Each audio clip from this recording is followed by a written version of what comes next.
सोचिए, एक किताब जो 2300 साल पहले लिखी गई थी, क्या वो आज भी सत्ता का खेल बदल सकती है? सुनने में अजीब लगता है ना? लेकिन आज हम समय में थोड़ा पीछे चलेंगे और चाणक्य के उन सिद्धांतों को समझेंगे जो, यकीन मानिए, आज भी उतने ही पावरफुल हैं जितने तब थे। और ये सवाल सिर्फ सत्ता तक ही सीमित नहीं है। क्या हजारों साल पुराना ये ज्ञान एक मॉडर्न कंपनी चला सकता है, किसी देश की फॉरेन पॉलिसी को गाइड कर सकता है, या एक स्टूडेंट का भविष्य बना सकता है? अब देखिए, सवाल जितना बड़ा है ना, इसका जवाब उससे भी ज्यादा हैरान करने वाला है। क्योंकि चाणक्य के विचार वो सिर्फ इतिहास की किताबों के लिए नहीं बने हैं। ये तो एक ऐसी प्रैक्टिकल गाइडबुक है जो आज के कॉर्पोरेट बोर्डरूम से लेकर देशों के बीच के रिश्तों और यहाँ तक कि हमारी अपनी जिंदगी हर जगह काम आती है। तो चलिए इस प्राचीन ज्ञान के खजाने में जरा और गहरे उतरते हैं। ये शब्द चाणक्य की पूरी शख्सियत को आप कह सकते हैं एक लाइन में बयां कर देते हैं। उन्हें ऐसे ही किंग मेकर नहीं कहा जाता था। जरा सोचिए इस बात को, एक साधारण से युवक को चुनना और उसे एक विशाल साम्राज्य का सम्राट बना देना। चंद्रगुप्त मौर्य का जो पूरा उदय है वो चाणक्य की ही रणनीति का तो नतीजा था। तो चाणक्य का ये सारा ज्ञान, ये सारा तजुर्बा हमें मिलता कहाँ है? उनकी महान कृति अर्थशास्त्र में। लेकिन रुकिए, ये कोई फिलॉसफी की आम किताब नहीं है। नहीं, ये तो एक पूरा ब्लूप्रिंट है, एक मैनुअल। शासन कैसे चलाना है, इकोनॉमी को कैसे मजबूत करना है और दुश्मनों को कैसे मात देनी है। असल में ये सिखाता है कि एक सफल संगठन या फिर एक देश, उसे बनाया और बचाया कैसे जाता है। ठीक है, तो अब सबसे मजेदार सवाल पर आते हैं। हजारों साल पुराने ये सिद्धांत आज के जमाने में, आज के कॉर्पोरेट बोर्डरूम में कैसे फिट होते हैं? चलिए देखते हैं कि चाणक्य की ये बुद्धिमानी आज की बड़ी बड़ी कंपनियों को क्या सिखा सकती है।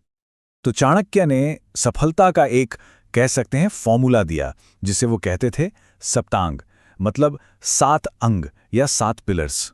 ये 7 ऐसे स्तंभ हैं जिन पर कोई भी मजबूत संगठन, चाहे वो एक देश हो या कंपनी, खड़ा होता है। और ये सिर्फ किताबी बातें नहीं हैं, ये हैं प्रैक्टिकल बिल्डिंग ब्लॉक्स जो सफलता की नींव रखते हैं। आप जरा इस स्लाइड को ध्यान से देखिए, ये वाकई कमाल का है। ये हमें दिखाता है कि चाणक्य के विचार आज भी कितने ज्यादा रिलेवेंट हैं। देखिए, उनका प्राचीन राज्य वो आज का कॉर्पोरेट गवर्नेंस है।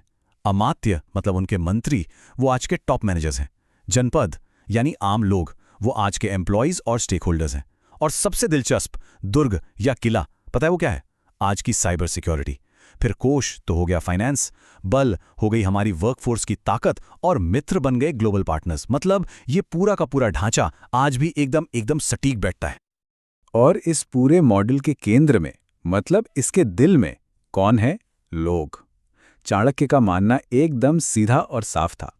एक लीडर की सफलता उसके लोगों की खुशी में है।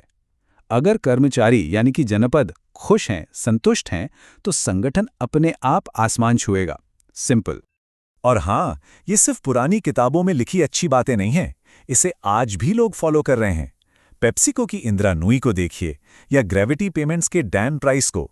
आज के कई बड़े लीडर्स इसी पीपल फर्स्ट सिद्धांत पर चल रहे हैं, और उन्होंने बार बार साबित किया है कि जब आप अपने लोगों को पहले रखते हैं तो बिजनेस खुद ब खुद नई ऊंचाइयों पर पहुंच जाता है। लोगों की भलाई, ये सब बातें तो ठीक हैं, लेकिन चाणक्य कोई सपने देखने वाले आदर्शवादी नहीं थे, बिल्कुल नहीं। वो एक पक्के रियलिस्ट थे, एक यथार्थवादी। और वो जानते थे कि जहां भी सत्ता और पैसा होगा वहां भ्रष्टाचार का साया तो मंडराएगा ही। और इसके लिए उन्होंने जो मिसाल दी है वो आज भी मशहूर है। उन्होंने गबन करने वालों की तुलना की पानी के नीचे चलती मछली से। सोचिए, क्या ये पता लगाना मुमकिन है कि मछली ठीक किस पल पानी पी रही है? लगभग नामुमकिन। वो कहते हैं भ्रष्टाचार का पता लगाना भी उतना ही मुश्किल है। ये बात उनके मानव स्वभाव की गहरी समझ को दिखाती है। तो फिर इसका हल क्या था? क्या सिर्फ सजा देना काफी था? चाणक्य का जवाब था नहीं, सिर्फ सजा नहीं, बल्कि एक स्मार्ट सिस्टम। उन्होंने कहा कि जो लोग ईमानदार हैं उन्हें इनाम दो, उन्हें प्रमोट करो, उन्हें सबके सामने सम्मान दो। इससे क्या होता है? इससे सही काम करने का एक कल्चर बनता है। और ये एक ऐसी तकनीक है जिसे आज भी बेस्ट मैनेजमेंट प्रैक्टिस माना जाता है। और इन सिद्धांतों को हम आज भारत की टॉप कंपनियों में सच में काम करते देख सकते हैं। देखिए ना, इन्फोसिस अपने मजबूत नैतिक शासन यानी राज्य के लिए जाना जाता है। वहीं टाटा समूह का फोकस हमेशा से सामाजिक कल्याण यानी जनपद पर रहा है।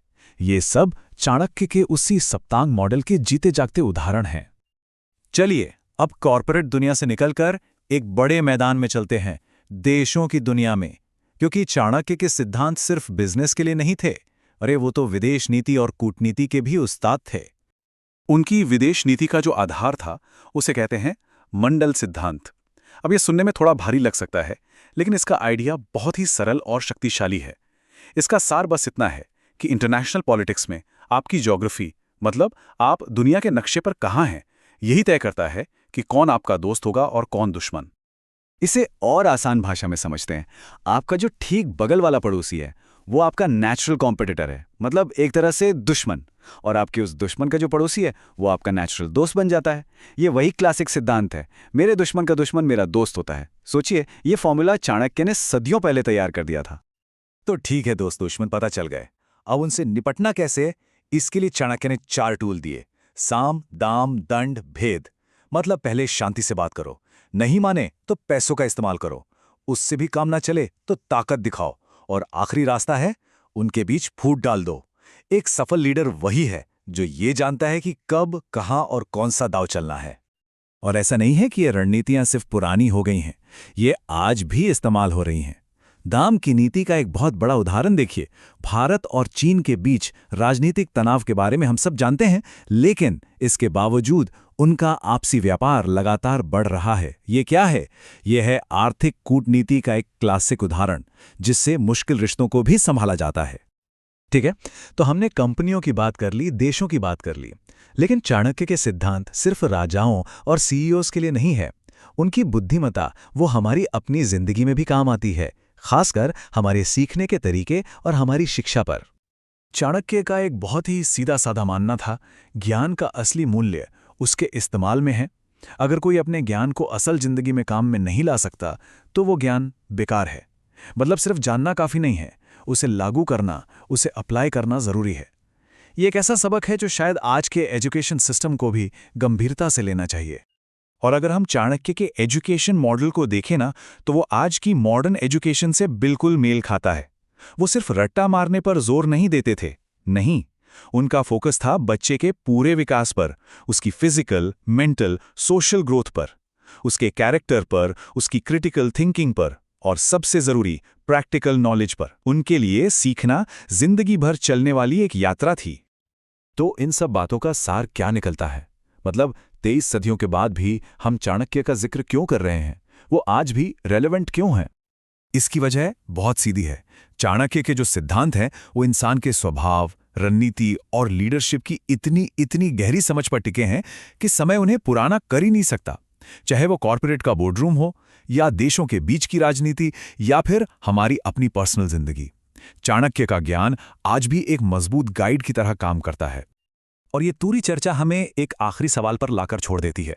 आज की दुनिया में जो एआई और तेज बदलावों से चल रही है, क्या इंसानी रणनीति के ये प्राचीन नियम पहले से भी ज्यादा जरूरी हो गए? शायद चाणक्य का सबसे बड़ा सबक यही है कि टेक्नोलॉजी और उपकरण तो बदल सकते हैं, लेकिन इंसानी फितरत और सत्ता के खेल के नियम वो हमेशा वही रहते हैं।